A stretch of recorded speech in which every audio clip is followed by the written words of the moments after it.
All right. Hope y'all are doing well. This video is on everything that I wish I knew about Shopify product pages. So let's go ahead and get into it. So, first off, whenever I started with, building out Shopify websites and stuff, one of the first things that I wish I had known is that the people you hire as freelancers on Fiverr or Upwork or whatever it is, oftentimes are not that great. And what I mean by that is, yes, you can find people who are really good at building websites on Fiverr or Upwork or wherever it may be. But you really have to know what it is that you're looking for, and you have to be cautious that you're hiring the right person and that you're hiring them for the right role. So, for example, if you go on Fiverr and you hire somebody to design you a landing page, that may mean that they go and build you out a landing page in Figma, for example, that still has to be coded into your site. So you may think that they're going to go onto your Shopify store and build you a landing page on Shopify when they give you a design file for Figma and you can't even use it without having it coded into the site. And so then you go and you hire a coder and he codes it into the site, and your add to cart button isn't even working properly, and there's all kinds of bugs. So this is the kind of stuff you have to be wary of when you're hiring people. You have to know what it is that you're actually wanting, make it clear what it is that you're actually wanting, and make sure that who you're hiring is actually the right fit for the job. So one of my little hacks, I would say, if you are going to hire somebody from one of these sites is, one, you got to know that you're going to, generally speaking, get what you pay for. So if you hire somebody on Fiverr for $50 to build you a site, it may not end up turning out all that great, or don't have super high expectations if that's what you're going to go with, versus if you're going to pay several $1,000s for a product page. So have realistic expectations. I would have conversations with these people. I would ask them questions. I would look at samples from past work. I would look at case studies. I would see what their track record is. Do they offer conversion rate optimization? How are they going to build these landing pages if they do? Are they going to do it in Liquid, or are they going to use a page builder, or are they just going to build it with the theme that you have? So one of the beauties of using Shopify is you can really make a site that converts without even needing any special coding. And you don't really need tons of apps or add-ons to sell a product either. So with Shopify, you can generally get started, at least start getting some sales coming in and have a page that's converting without needing a bunch of apps. Now, if you want to play around with apps and stuff later on, once you're already getting sales, then sure, go for it. But you want to keep in mind that less is often more whenever we're talking about these add-ons. So, another little trick right here that you could use is you can use something like a premium theme that already has these apps included. So I believe Booster Theme has a lifetime access option that's a little bit more. They have a year license, I believe it is, and a lifetime access option. And with that lifetime access option, you pay one fee, and then you get access to all these different apps, so you don't have to go in and pay for these apps individually with their theme. So Booster Theme is a great premium theme. If you want to check it out, you can hit the link in the description. That is a referral link for me, but you don't have to use my referral link if you don't want to. So yeah, you can check out Booster Theme if you want. A great premium theme option if you're wanting to get all those apps included so you don't have to pay for them. But another thing to keep in mind when using the urgency triggers is you don't want to use a lot of them, right? So if you're using like a countdown timer, you don't necessarily need like a countdown timer and then another pop-up that's popping up and then this other pop-up over here. Just because you have access to all this stuff doesn't mean you need to use all of it, okay? So that is one thing to keep in mind. You see a lot of times with newer people who are just starting out building Shopify stores or whatever, to try to test products, they use too many urgency triggers and it just feels spammy. Another mistake that you see that I personally made also is having pages custom coded for your Shopify stores. Now, this is for most stores.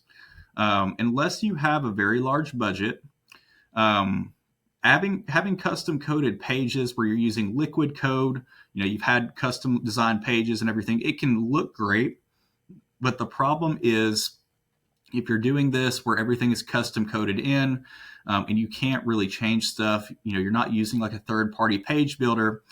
A lot of times what could happen is it makes using the third-party apps, like for example, an upsell app or whatever it may be, more difficult.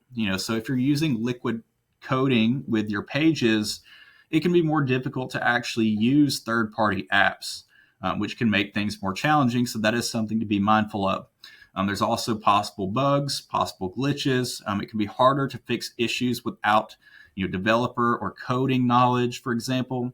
So just know that if you are going to pay somebody to custom design you landing pages, maybe in Figma or something, for example, just know what you were signing up for whenever you're doing this, because if you go to hire a developer to develop those pages because maybe they don't have one, you're going to have potential bugs. You may not be able to use third-party apps. So just make sure that developer is actually good before you hire them.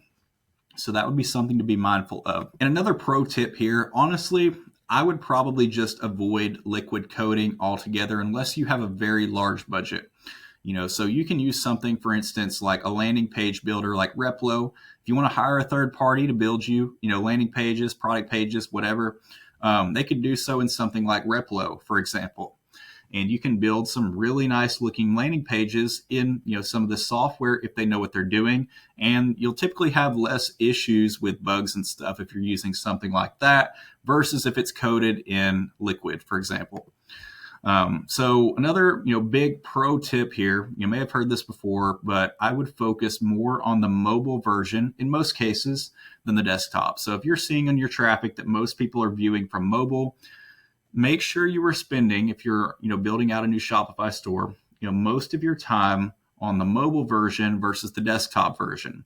Because if most people are looking at your site from mobile, one of the mistakes that some people make whenever they're first building out, a new Shopify store or whatever, using a template maybe, is that they'll focus on the default view, which may be the desktop, and they won't give as much attention to the mobile version, which is really where I would be spending most of my attention when you're designing your Shopify store or your product pages. So another thing to keep in mind, you want anything that is important or any common questions or objections or whatever it may be, you want the answers to be easy to find for those. So anything that's important that they need to know about the product or any common objections, you want this information to be super easy to find. So make everything easy to skim, where they could just skim over this product page and quickly know exactly what it is that they need to know without reading every single word in the page. Another little pro tip here that I don't have listed is if there is something important that they need to know, one of the places that I would put that information, if you can, is in the actual image itself or somehow on the actual main product image itself. So if there's something important that they need to know, one little trick that you can try is putting that piece of information that they need to know in the image itself of the product if you want. So that can be a way where it can be easier for people to actually see that information versus, say, if you put it below a product page or whatever, you put it somewhere in the description, they may not even end up reading it.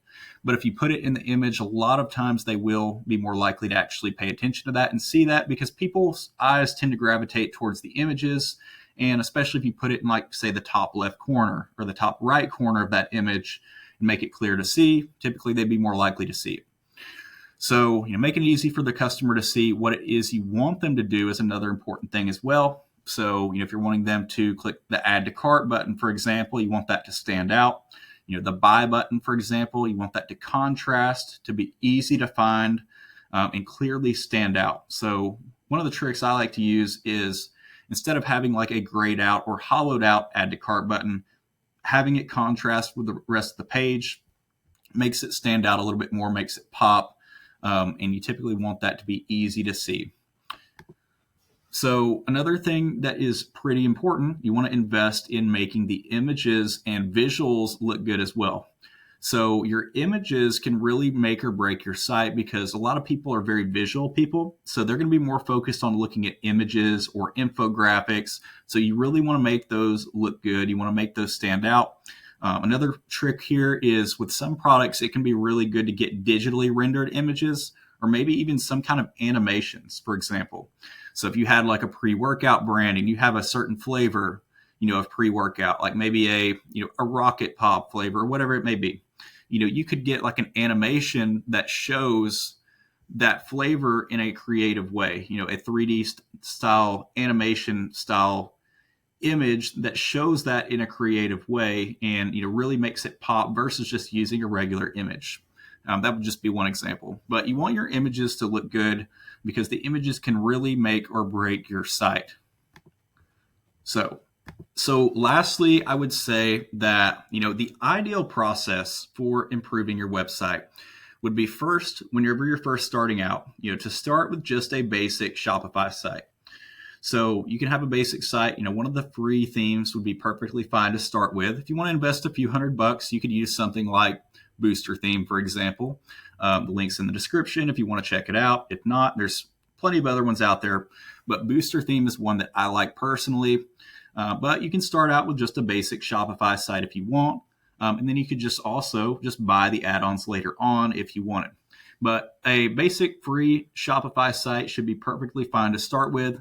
There are even some sites out there that I've seen where you can get a preloaded store that is already basically built out to be a high converting store for free. So you could look around online and see what you can find there. But any of the free Shopify themes should work perfectly fine just to start with. Learn a little bit about how to actually build out a high converting site, because there is more stuff that's not covered in this video that goes into it. But the free Shopify site should be fine to start with. Then from there, once you start to get some sales, things start to be working, and you're getting some sales consistently, you might could try something like a premium theme, like Booster Theme, if you hadn't yet. And then from there, let's say you're doing $40,000, $50,000 a month in sales on Shopify, maybe more. The next step I would say you should be looking into is getting custom landing pages for any of these pages that you're running traffic to, and then possibly just redesigning your whole site professionally. So once you're really, starting to see consistent sales, you're starting to turn this into a business. That's when I would be looking at, how do you get your full site professionally designed and have everything professionally laid out, and then possibly even doing some CRO as well. So that's kind of roughly the process I would go through if we're talking about, how to improve your website and when to improve it, starting with a basic Shopify site. Then when you start to see some sales, maybe you're doing a couple $100 a day, looking into something like Booster Theme, upgrading your images, getting some infographics as well. And then from there, later on, once you're doing $40,000, $50,000 a month or more, you could be looking into hiring a CRO agency to conversion rate optimize your site, have them custom build landing pages, even custom, build you an offer that they make based on research. There's some out there that'll even do that, for example.